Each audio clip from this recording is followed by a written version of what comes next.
Good morning, everyone, from a chilly but sunny Cornwall. This is a change of venue for this talk, as I thought I could do it on my Dares to Blossom Life Coaching business page, but apparently I can't, so it'll be shared there later. I'm sure people will find their way. So, when I gave the talk to the Plymouth Women in Business group on Monday, I was hoping to be able to share it live on Facebook at the time, but that just didn't come about for whatever reason. So I am going to run through it again here this morning, which of course will be different. So I'm not talking to a room full of people, which was amazing and wonderful. So thank you if anybody who watches here was there on Monday, because I was really grateful for your support and enthusiasm and compassion. So thank you so much.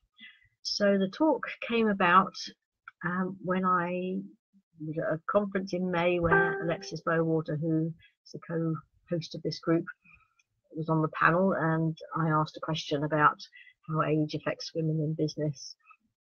And some of the comments from the panel, who were all very young, successful businesswomen, was that it affects them at their age. And when I started reflecting on it, and Alexis invited me to speak to her group in Plymouth, when I started reflecting on it, I realised, of course, that I've been all the ages that the other younger women are now at various stages in my life.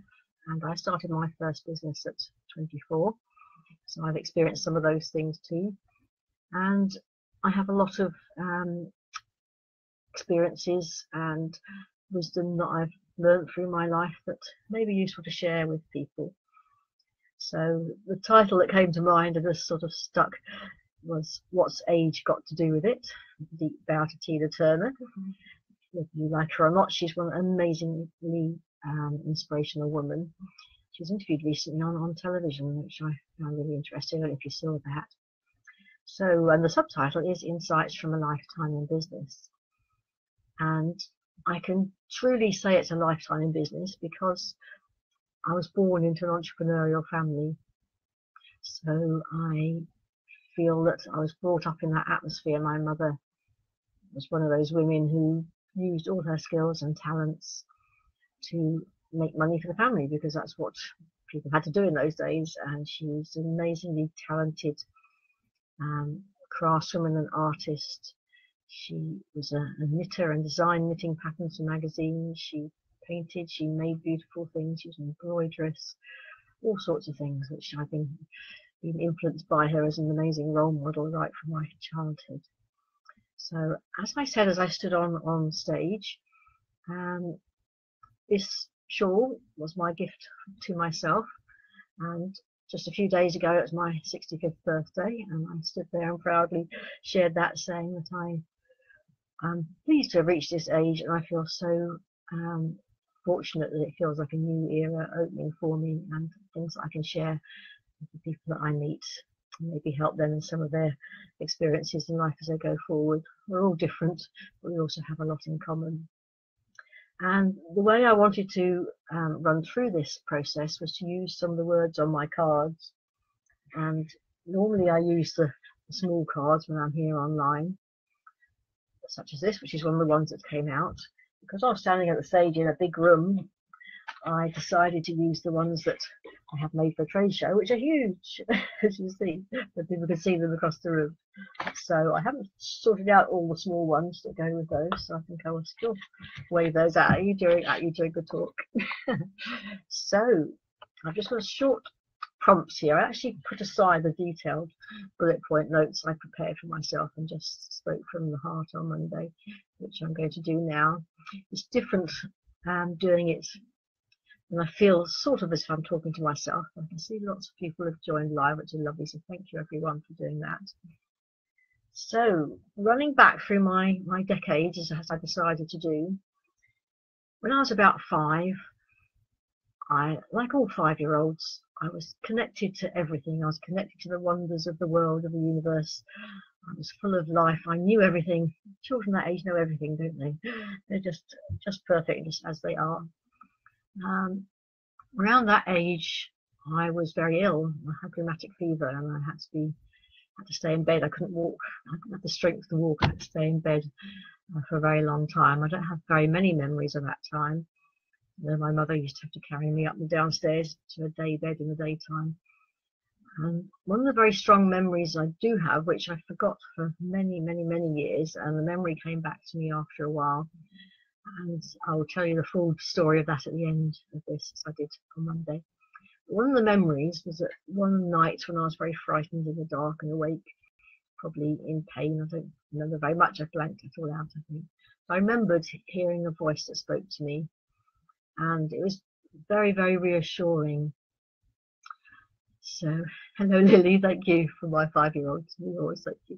It's very reassuring, and I probably just went back to sleep and thought not much more of it. And I'll tell you the story of how I remembered and reconnected with that.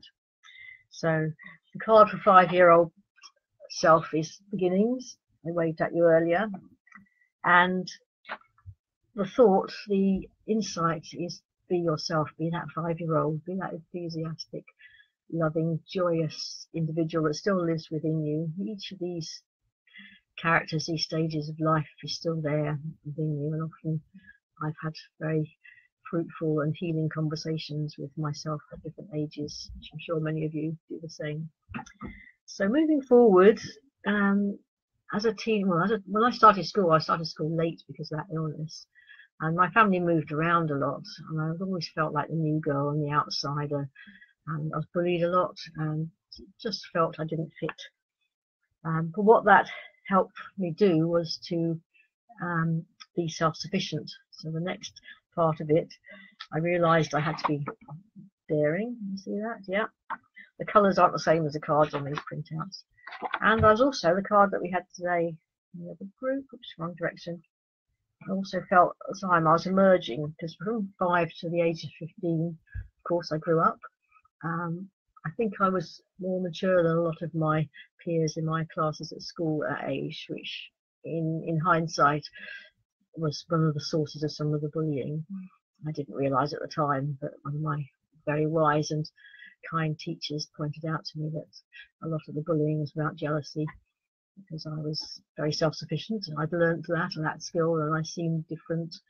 I was, at that stage, I was taller than a lot of the others. They all grew up around me later on, which is interesting. So after that, I had all sorts of experiences. I can't remember what I shared now on the talk on Monday. I had a serious accident when I was at school, which really made me think. A car accident when I was a passenger, which injured my back, and I was not very well for many years. I had my first serious boyfriend at about 18, 19. Went off to university, travelled around the world, met my husband and settled down and started my first business. And that was really a time of great learning for me, because I worked really, really hard in that first business. It was a crafts business, making jewellery and silk scarves and the wax painting that I still do now. And it was very successful. I ran it for 15 years full time after starting off part time, and I worked really, really hard and too hard. And the lesson from that time is balance. That I needed to have a better balance in my life, which I didn't realise at the time, and I probably, in hindsight, suffered from that. I know I've missed a couple of the cards, but anyway, choices was the next one, and also action, which comes under balance. Choices and action. There's lovely large cards up there, too big for the screen. So one of the things that happened after that time, so the business was very successful for 15 years, but I learned that I could have chosen to run it differently. And I was at the stage of getting somebody in to help me at one point because it was so busy. But then in the early 1990s, there was one of the recessions that we go through periodically, don't we, in all places and ages, I believe. One of those cyclical recessions, and I had a lot of wholesale customers then who were buying from me in bulk, and the recession hit that business really badly, and my business dropped right off. So that actually solved that problem of having too much work. But also by that time, I really felt I needed to change. I felt that I needed to do something different for myself, and I went into back into study. I decided to enroll for an MA, a Master of Arts, with the Open University. And in order to pay for this, I got a job for the first time for many years. So I became employed again. This was just before my 40th birthday, I think. A lot of my so-called friends thought I was unemployable, but I did get this job, and then it turned into a full-time job. It started part-time. So then for the next few years, I was studying, I was working full-time, I was studying late at night. I was actually getting very stressed in the job I was working in, and that really built up. And what I didn't have at the time was the card I've chosen for this period from 35 to 45. I didn't have the clarity, and I didn't listen to my body, because it was during this time in 1994 when I had the real bombshell, the real wake-up call, when I was diagnosed with cervical cancer. And anybody who's had a serious illness will know that gives you a sharp moment of pause. Rather ironic thing was I'd been to see my doctor to ask about dealing with stress at work. And then she gave me this result of my test and come up abnormal. It wasn't the cancer diagnosis then, it's the abnormal test, which sort of made me laugh. So I've come here to get help with stress and you've just given me some more. At the time I just didn't think it would be too serious, you don't initially. So I had the test and had some follow-ups, and that was in March, and in May I was diagnosed with cancer and had to have surgery.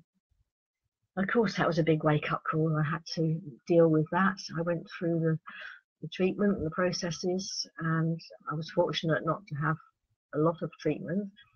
And surgery, I didn't need to have radiotherapy or chemotherapy.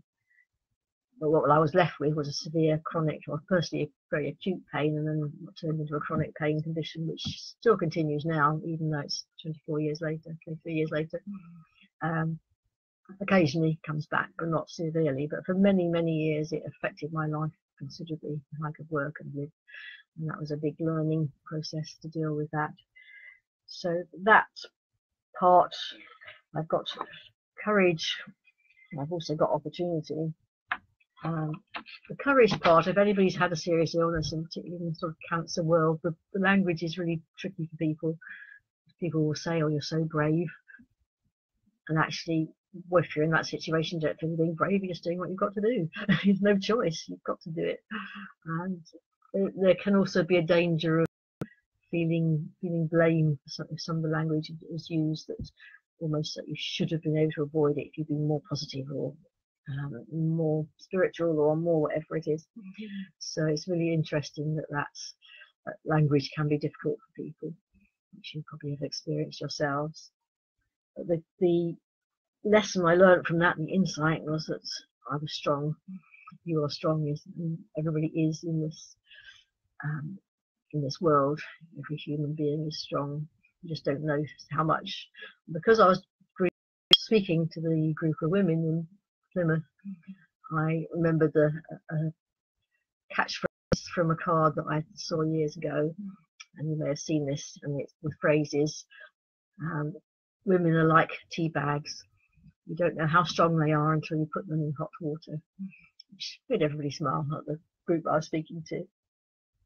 So obviously that was a long time of learning, and I think what I shared with people from that, yes, what I shared with people from that was that that was really the start of my journey to where I am now, because a big part of my recovery after I had the surgery, which had technically cured me of the cancer, which is wonderful, but then was left with this pain to deal with.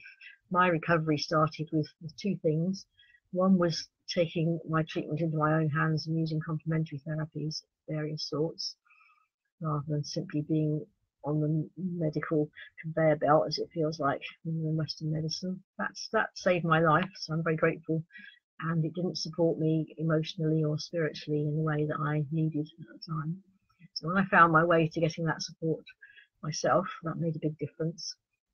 And the other thing that I did was to follow up on almost the first question I asked my doctor when she gave me the diagnosis, was, can I speak to somebody else who's been through this? And at that time, there was no method to do that. So she said, no, I can't, because of patient confidentiality. So, well, what that led me to, I did find some support. There wasn't much here in Cornwall in those days. There's more now, I'm glad to say. But I found support on online support lines through, it wasn't Macmillan then, it was called Cancer Backup, the organisation I went to first, which is now Macmillan Cancer Support. I found a lot of help through that, and then later on through groups where I met other cancer patients, where you know the sort of experiences people have been through that have to explain. But what I did a few years later, about 2 or 3 years later, was start compiling stories of women who had that sort of cancer that I'd experienced. And that was a huge healing journey. So I partly self-published and partly was helped by a wonderful woman, Melissa Hardy from the Hypatia Trust, to get this book published. It wasn't online publishing in those days, it's before that came about. So this book of stories I compiled is called Flying in the Face of Fear. I haven't got one to show you here, I put them away, so I'll put a picture of that after this. And that was the biggest thing was the experiences that we all shared and being able to help other women through sharing this in a book. And that helped me so much, it helped them, it helped a lot of people I know. So that was a big learning point through that. And then following on from that, in my career, I've had so many different experiences. I've had 3 redundancies I've been through, which have all been a challenge at the time, and new jobs, moving into employment as a business coach and trainer and advisor, people starting up their own businesses. And then after my final redundancy in 2015, just deciding to focus on Dare to Blossom life coaching, which I started in 2003, was ticking away in the background part-time, and for the last 2 years I've been having a wonderful time exploring, expanding the business, having time for art and the balance, all the lessons that I've learned through my life, having the time to do that. So the final giant card is Blossoming, which is perfect for what's occurring now, I believe. And the final, there's 2 things to tell you. The voice I heard when I was 5 years old and ill in bed and frightened at night. Some years later, before I even remembered, I forgot entirely I'd even heard this voice speaking to me for a long, long time. And then when I began meditation and guided visualizations, after I'd experienced the cancer and began to move into that method of supporting myself, when I began that, I remembered hearing this voice, and for years afterwards I couldn't remember what the words were that I heard, and that was quite frustrating actually. I really wanted to know, but I knew I just have to wait and be patient. And eventually in another meditation the words came back to me, and the words are, "You are safe, my child. You are safe, my child." So the final lesson I think for my life is you are safe. We're all safe. We may not, things may happen to our bodies physically, illness and accidents and all those things, and a lot of those are really difficult and not something we wish on ourselves or anybody else. But spiritually, I believe, your beliefs may all be different of course, but I believe that the energy that is us is safe and survives in some way, whatever that is. So at the meeting on Monday I had a discussion with somebody about physics basically. So the energy that is us, energy doesn't disappear, it just transforms into something else. So that exists anyway, that's a scientific fact if you happen to prefer that way of thinking. If you prefer the more spiritual approach, maybe you're absolutely certain of that in any case. Certainly is my view now, what I've learned through my life. And the other thing I shared with the group was about this beautiful shawl. I knew that this was significant before I stood up and said it, but when I stood up on the stage on Monday in front of the group, it really hit home to me. Is that so I bought this as a present. It was a very special commission, I suppose I'd call it, from my mentor and guide, Amy Palco. This amazing woman. She's a very skilled knitter, and she does a process called the shawl experience, where she does some sessions with you one-to-one. She finds out what you want, how you see your shawl before you've even created it, or she's created it. And she made this for me. So it's a very special, it's not a garment, it's a special piece for me. It's a sacred shawl, I call it, a soul shawl. It's a very special connection. And so I was Really pleased at the end of the talk where they asked for questions. I've received some really, really good questions. I might put them in original form underneath later, or maybe the people that were there may see this and repeat them. I received some really good questions, and one of them actually I will repeat here was about, it was the first question actually, was the point was some years ago, or even till quite recently, people that are allegedly at a business meeting would probably never mention spirituality. And how did I feel about talking about that in public in front of the group? And my answer was, I feel absolutely fine, because that's a part of my life, and part of the work I do is for everybody is getting balance in life through every part of them. So the physical, the financial, health, the business, the activities, work, family, everything you do. Another part of that, of course, is spiritual life too. So I was really pleased that that had connected in that way with people, and there were a number of other really good questions. And several people came up to thank me afterwards, and they also came up to hug me, which was lovely. So I thought, oh, that's really connected with people. That's what I hoped would happen with sharing my experiences and being, it felt quite vulnerable to do that, as it does now. It feels quite vulnerable. But I know when we connect from our truth and from our hearts, it's powerful, and that's what this medium of the internet helps us do too. So thank you so much to everybody who's heard part of this or all of it. And it's been a challenge for me to do this and to try and recreate the talk and to share it again without being able to see people's faces and knowing that it has been impactful for you. But thank you for this, and I will see you again soon in some way or other. Thank you very much. Bye for now.